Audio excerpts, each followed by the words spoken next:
پچھلی ویڈیو میں نے خان کا اور سیاستدانوں کا ذکر کیا تھا، تو میں اپنے پاس سے کچھ نہیں کہہ رہا، جو کچھ پیغام میرے پاس آتا ہے وہ میں آگے شیئر کرنے کی کوشش کرتا ہوں کہ لوگوں تک وہ بات پہنچ جائے، کیونکہ آپ لوگوں کو بتاؤں کہ میں تو اپنی مرضی سے شادی بھی نہیں کر سکتا میرے بھائی۔ شادی کے لیے بھی دو شادیاں میں نے کری ہیں، اور پہلی شادی میں نے لاہور میں کی، دوسری کراچی میں کی، تو اس کے لیے بھی پیغام آ جاتا ہے اوپر سے کہ بھئی آپ نے شادی یہاں کرنی ہے، اس لڑکی سے کرنی ہے۔ اب لڑکی مجھے پسند ہے یا نہیں، لیکن پیغام آ گیا جی آپ نے یہاں کرنی ہے۔ اب ظاہر سی بات ہے مجھے پسند نہیں ہے تو میں انکار کروں گا نا، تو میں انکار کر دیتا ہوں، ظاہر سی بات ہے۔ اب اسی چکر میں اللہ کی طرف سے بار بار پیغام یہی آتا ہے کہ آپ نے اس سے کرنی ہے، میں کہتا ہوں میں نے نہیں کرنی ہے، تو ظاہر سی بات ہے اسی چکر میں سال 6 مہینے گزر جاتے ہیں۔ ظاہر سی بات ہے وہ طاقتور ہے، پھر وہ کسی نہ کسی طریقے سے پیر و فقیروں کو پیغام آ جاتا ہے کہ جاؤ جا کے اس کو سمجھاؤ، یہ اس لڑکی سے شادی کرنے سے انکار کر رہا ہے، تو پھر وہ لوگ آ جاتے ہیں، تو پھر ظاہر سی بات ہے مجھے بات ماننی پڑ جاتی ہے۔ دوسری شادی بھی میری ایسا ہی ہوئی ہے۔ تو بھائی جو آدمی اپنی مرضی سے شادی نہیں کر سکتا، بیوی کا انتخاب نہیں کر سکتا، وہ کسی کے بارے میں کیا پیشن گوئی کرے گا؟ تو میرے پاس جو اطلاع آتی ہے وہ میں نے آگے شیئر کرنے کی کوشش کری ہے۔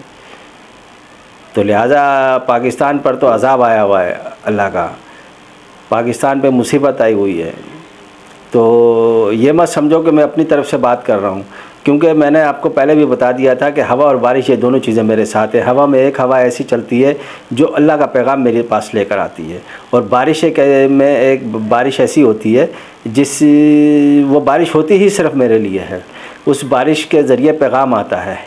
تو ظاہر سی بات ہے میں کوئی اپنے پاس سے کوئی بات نہیں کر رہا ہوتا ہوں، جتنی معلومات میرے پاس آتی ہے میں یہ تو میں نے ابھی بات کرنا شروع کری ہے تھوڑی بہت، اس سے پہلے تو میں نے کوئی بات نہیں کری،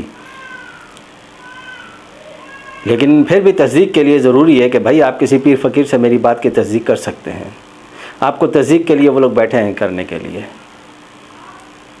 تو لہٰذا میں نہ سیاستدانوں کے خلاف ہوں، نہ خان کے خلاف ہوں، عمران خان کے۔ میں نے تو وہ بات ایک جنرلی کر دی تھی کہ وہ تو جیل میں بیٹھا ہے، تو ظاہر سی بات ہے وہ کیسے ملک پاکستان بچائے گا، اور جو ہمارے سیاستدان ہیں وہ تو ویسے ہی سیاستدان ہیں، جس طرح کے سیاستدان ہیں وہ تو ملک بچائیں گے کہاں سے، کس طرح سے بچائیں گے؟ قرضے میں ڈوبا ہوا ہے ملک تو اس لیے میں نے کہا تھا بچاؤں گا تو میں بچا سکتا ہوں۔ جو آدمی پوری دنیا سے کرونا کو بچا سکتا ہے وہ پاکستان کو نہیں بچا سکتا۔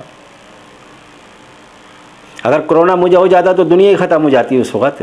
یہ تو اللہ نے مجھے کسی نہ کسی طریقے سے کرونا سے نکال دیا، اور کرونا سے کیا نکالا؟ میرا سارا کاروبار کرونا کو دے دیا تھا۔ اگر کرونا مجھے ہو جاتا تو دنیا ہی ختم ہو جاتی اس وقت۔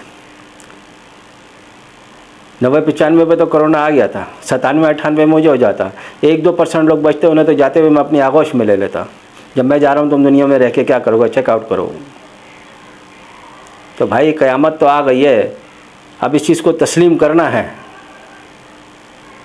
آپ لوگوں نے۔ ایسی آفتیں تو آتی رہیں گی، ایسی مصیبتیں آتی رہیں گی، کیونکہ میں بھی ڈوب رہا ہوں، ادھر پاکستان بھی ڈوب رہا ہے، تو لہذا میری بات کو سمجھنے کی کوشش کرو یار۔